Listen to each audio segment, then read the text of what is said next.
All right, so get this. We're diving deep into the world of AI. But hold on, not just the algorithms. No. Today we're talking about the hardware, the stuff that makes all that AI magic happen. Yeah, it's really interesting how much attention is turning to the physical components these days. Yeah, totally.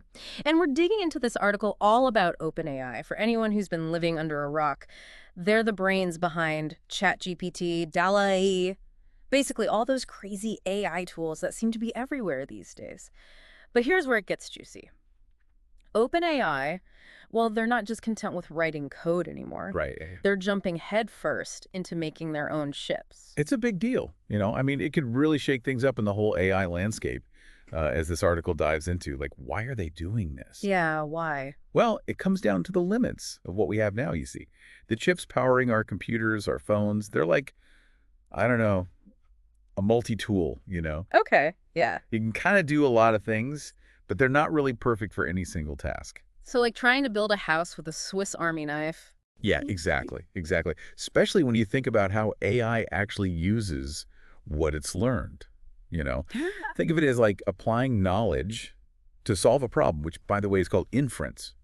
These general-purpose chips, they just hit a wall. They weren't built for the speed and the efficiency that, serious AI demands. Hold on, inference.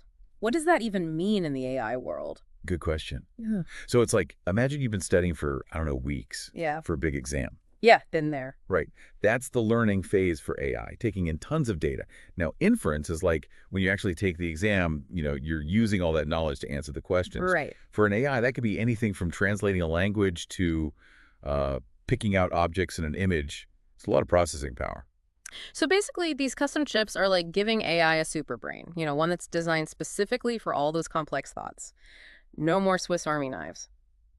But it sounds like it's not just about making AI faster, though, right? This article also mentioned OpenAI's commitment to responsible AI development. So how does that fit into all this? Absolutely. They've been pretty upfront about their concerns with really advanced AI, what they call artificial general intelligence, or AGI. Okay. Imagine AI that's not just good at specific tasks, but can, reason and solve problems like humans, or even better. Okay, so AI that can think for itself. Now I'm a little freaked out. Yeah, it's pretty wild stuff. But OpenAI, they're not backing down. They think that if they build their own chips, they'll have more control over how powerful AI becomes. Yeah. Make sure it doesn't, go off the rails, stays aligned with human value. So not just raw power, but building in safeguards, ethical stuff right from the start, almost like a moral compass for AI. That's a good way to put it, yeah. It's about recognizing the potential of AI, Yeah. but making sure it's used responsibly. Now, what's interesting is the article mentions that at first, OpenAI actually thought about building their own chip factory. Whoa, seriously. That's nuts. Can you imagine? OpenAI figuring out global supply chains for silicon on top of everything else? Yeah, I don't think so. Right. It would be a huge distraction. So they made a smart move. They teamed up with some giants in the chip world, TSMC and Broadcom. Ah. TSMC, they're like, I don't know, the rock stars of chip manufacturing. They make chips for everyone. And Broadcom, well, they bring a ton of experience in chip design. So it's like OpenAI said, hey, we're the AI brains, you guys are the chip muscle, let's do this. Exactly. Much smarter than trying to do it all themselves, for sure.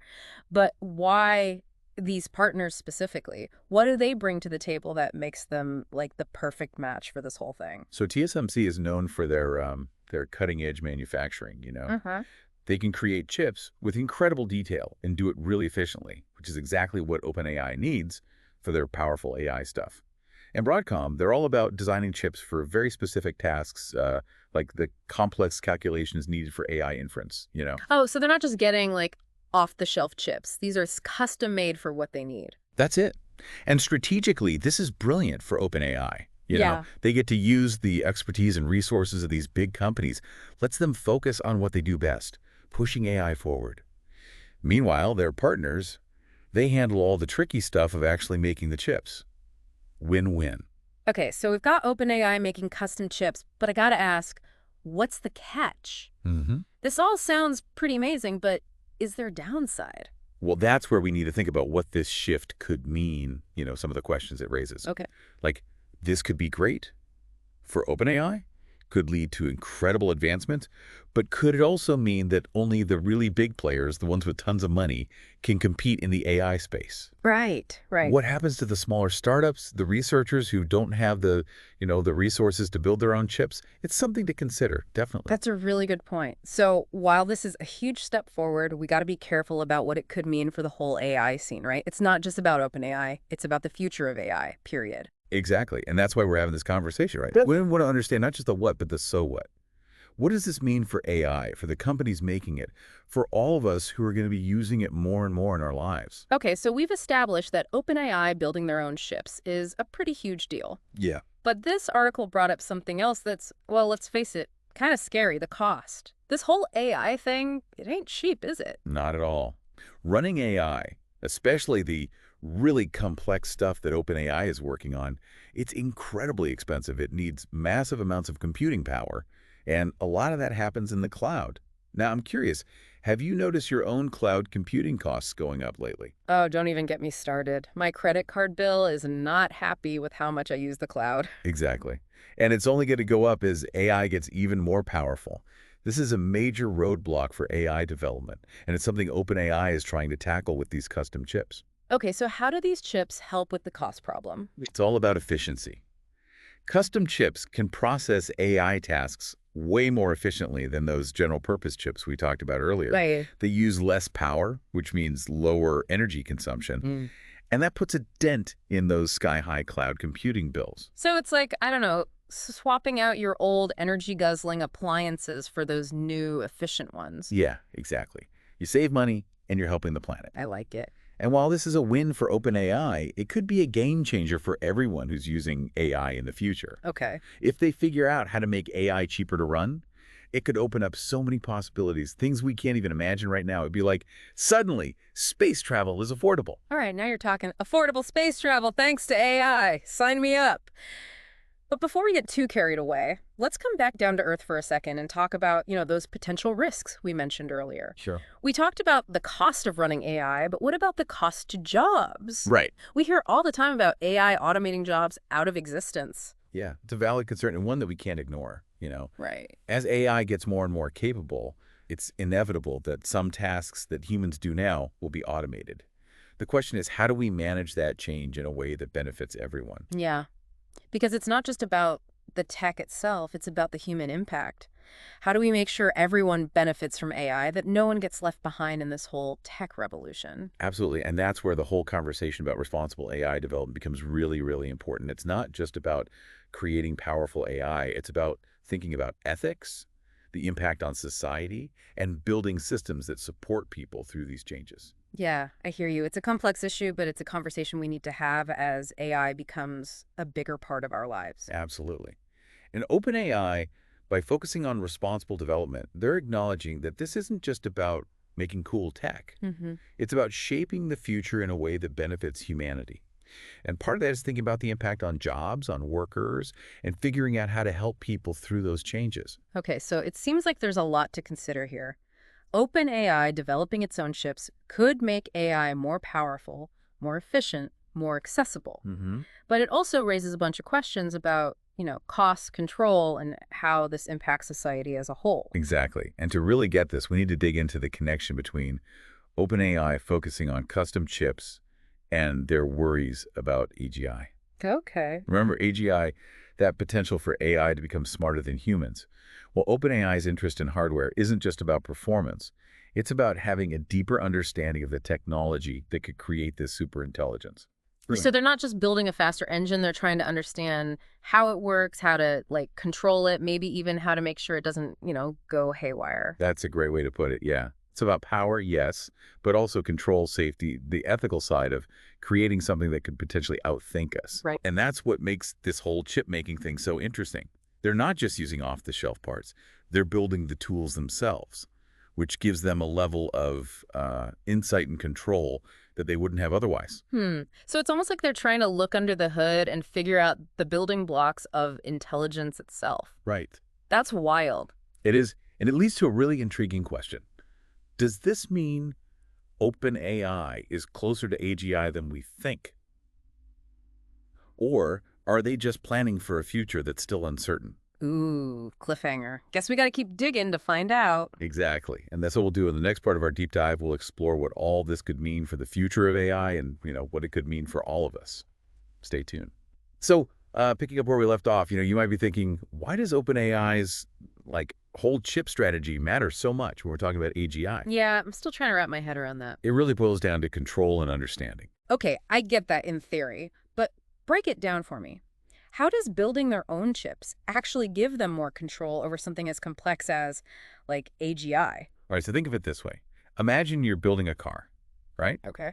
You wouldn't just buy an engine from one company, a transmission from another, and hope they all work together perfectly, right? Hey. You'd want to know exactly how each part functions, how they interact, how to make the whole system run as smoothly as possible. Ah, so it's not just about assembling parts, it's about engineering the whole thing from scratch. You got it. And that's what they're doing with AI. They're not just relying on generic chips. They're creating this hardware foundation that's specifically designed for the demands of AGI. Okay, that's starting to make more sense, but I still have this, nagging question. Couldn't this focus on custom chips, actually? Like, stifle innovation in the field? What about smaller companies, research groups who don't have the money to build their own chips? Won't they get left behind? That's a valid concern. There's no doubt that OpenAI has a lot of resources, and this move could potentially, raise the bar for entry. But there's another way to look at it. Okay, how so? What if OpenAI succeeds in making AI way more efficient and cheaper because of these custom chips? That could actually benefit the entire AI community. I don't quite follow. Think back to the early days of personal computers, right? Yeah. They were expensive. Only a few people could afford them. But as technology got better, costs came down, they changed everything. The way we work, learn, communicate. Right, right. It's like that rising tide lifts all boats, saying, Mm-hmm. if OpenAI can make AI more affordable, it could open up all sorts of new possibilities, Yeah. even for folks who aren't building chips themselves. I see what you're saying. So instead of thinking of this as a winner-takes-all kind of thing, maybe it's more about OpenAI setting a new standard, one that ultimately benefits everyone. Exactly. This could be the start of something big, where hardware and software are developed together, pushing the boundaries of what AI can do. Okay, so OpenAI's chip play, it's about more than just performance and efficiency. It's about control, understanding, and like you said, shaping the future of AI as a whole. But let's switch gears for a second. What about the timeline for all this? Does this article give us any hints about when we might actually see these custom chips in action? And what kind of impact could they have on, OpenAI's products and services? Well, the article doesn't give any specific dates, which makes sense. Chip development is complicated, there are always delays. But the fact that they're openly talking about this, it tells me they're serious, that this is a key part of their plan going forward. So maybe we won't see these ships in the next ChatGPT or anything, but it sounds like they're setting the stage for a future where their AI is even more powerful, more efficient, and who knows, maybe even capable of things we can't even dream of right now. Exactly. OpenAI is playing the long game here. They're not just thinking about the next few years, they're thinking about the next decade, maybe even further. And that's where their focus on AGI and the potential risks, well, it comes back into the picture. Right, because if they're serious about reaching AGI, they need to make sure they've got the right hardware, the right infrastructure to handle it, make sure it's safe, that nothing goes wrong. Exactly. Remember, they're not just going for raw power. They're going for control, understanding, making sure it aligns with our values. And to do that, well, you need careful planning, a deep understanding of the technology itself. Okay, so all this talk about custom chips, bringing down costs, AGI, it all points to a bigger question. What does this mean for, the average person? Someone like me who maybe isn't an AI expert, but is definitely living in a world where AI is everywhere. That's the key question, isn't it? Yeah. I mean, AI is already changing everything from healthcare and finance to, how we entertain ourselves. As it gets even more powerful and easier to use, it's going to have a huge impact on our lives in ways we probably can't even imagine right now. Okay, so no crystal ball predictions, but it sounds like we can expect AI to be even more integrated into our lives in ways both big and small. But what about the potential downsides? We talked about jobs earlier, but are there other risks we need to be thinking about? Absolutely. One of the biggest ones is bias. AI systems are trained on these huge data sets, right? And if those data sets reflect, existing biases in society, well, the AI can end up perpetuating those biases, which leads to unfair or discriminatory outcomes. So it's not just the technology itself, it's the data it learns from and the potential for those biases to be amplified. Exactly. And that's why it's so important to have these open and honest conversations about the ethical implications of AI to make sure that these systems are developed and used responsibly. What OpenAI is doing, their focus on responsible AI, it's a good step, but it's just the start. Right, because technology is only as good as the people who make it and use it. We need to be aware of the potential problems and work together to make sure AI is used for good. I completely agree. It's not just about the technology, it's about how we use it, the values we build into it. And that's a conversation everyone needs to be a part of, not just the tech experts. Couldn't have said it better myself. This isn't just a tech issue, it's a societal issue, one that affects all of us. Exactly. And that's why it's so important to stay informed, to be a part of these conversations, to make our voices heard as AI keeps shaping the world around us. So where do we go from here? What's the next step in our deep dive? Well, we've covered a lot of ground. We talked about the technical details of how OpenAI is making their chips, what it means for AGI, cost, accessibility, even those ethical questions. Now it's time to bring it all together, to explore what this could mean for the future of AI, for how it affects our lives. All right, I'm ready for the grand finale. Let's wrap this up and see what the future holds. Okay, so deep breath. We've been through a lot talking about OpenAI making their own chips, and honestly, I'm feeling a mix of like, whoa, this is amazing, and uh-oh, what does this mean? Yeah, it's definitely a lot to take in. I mean, we've talked about the actual chips, the possibility of AGI, the cost, the ethics, Yeah, accessibility. yeah. So where do we end up? What's the big takeaway from all this? Like, what does it mean for me, for you, for anyone listening who's trying to understand what's happening with all this AI stuff? Well, to me, the biggest thing is that we're seeing a big change in how AI is being developed. Yeah. It's not just about the software anymore. It's about creating this whole system. Yeah. Hardware and software all working together to like really push the limits of what AI can do. So OpenAI is not just playing the sandbox anymore. They're like building the whole playground. Exactly. And that has big implications. For one, it could mean that AI develops way faster. Okay. By controlling the hardware, companies like OpenAI can make chips that are perfect for their AI models. So faster processing, lower costs, ultimately more powerful AI. Okay, so faster, cheaper, more powerful AI. That's the headline. But what does that actually look like in, the real world? How could this impact like our everyday lives? Well, think about it. Imagine if AI tools were so affordable and easy to get that they were everywhere, Hmm. in our homes, our workplaces, our schools, healthcare. Yeah. Imagine learning that's tailored to you, AI helping doctors diagnose diseases super early, smart cities that manage traffic and, help the environment. Whoa. That sounds like, I don't know, something out of a movie. But are we really that close to this AI utopia? Or is that getting a little ahead of ourselves? It's easy to get caught up in the excitement, and there are still a lot of challenges, for sure. But the progress we're seeing in AI, it's happening so fast. Yeah. It's clear that this technology could change our world in some really big ways. Okay, so it's not all sunshine and rainbows, but it's not all doom and gloom either. Right. We're on the edge of something amazing, but we need to be careful. Right, True. exactly. And that's where OpenAI's focus on responsible AI is so important. It's not enough to just create AI. We have to think about the ethics, the risks, making sure it's used for good. It's like we're not just making tools, we're shaping the future of humanity, It's a big responsibility. Yeah, it is. And that's why it's so crucial to talk about this. We need to ask the tough questions, make sure that AI is developed in a way that aligns with our values as a society. Okay, so here's the million-dollar question. What can we, like regular people, actually do to shape this future? It feels like this huge wave of technology is coming at us, and it's hard to know what to do. Well, the first thing is just be aware, Yeah. understand what AI is, how it works, and how it can impact our lives. From there, we can start talking about it, asking questions, and pushing for responsible development and use. So learn, stay informed, speak up. Good starting point. But what about the big picture? Where do you see all this going? What's your vision for the future of AI? I see a future where AI is a force for good, helping us do things better, solving big problems, creating a world that's more fair and sustainable. Okay. I hope AI empowers us to do things we never thought possible, but in a way that respects who we are, our values. That's a vision I can get behind. But to get there, we need more than just, better technology. We have to be deliberate about steering AI in the right direction, making sure it serves us, not the other way around. Absolutely. It's about finding that balance, harnessing the power of AI while protecting our values, our future, and that's a journey we have to take together. So, wrapping up this deep dive, I'm feeling, I don't know, excited, but also a little cautious. The future of AI is full of potential, but it's on us to make sure it's a good future, one that benefits everyone. I agree. Any final thoughts for our listeners before we go? Yeah, just this. Stay curious, stay informed, and stay involved. The AI revolution is happening, and we all have a part to play in how it unfolds. Well said. And to everyone listening, thanks for joining us on this deep dive into the world of AI. Remember, the future isn't something that just happens to us, it's something we create.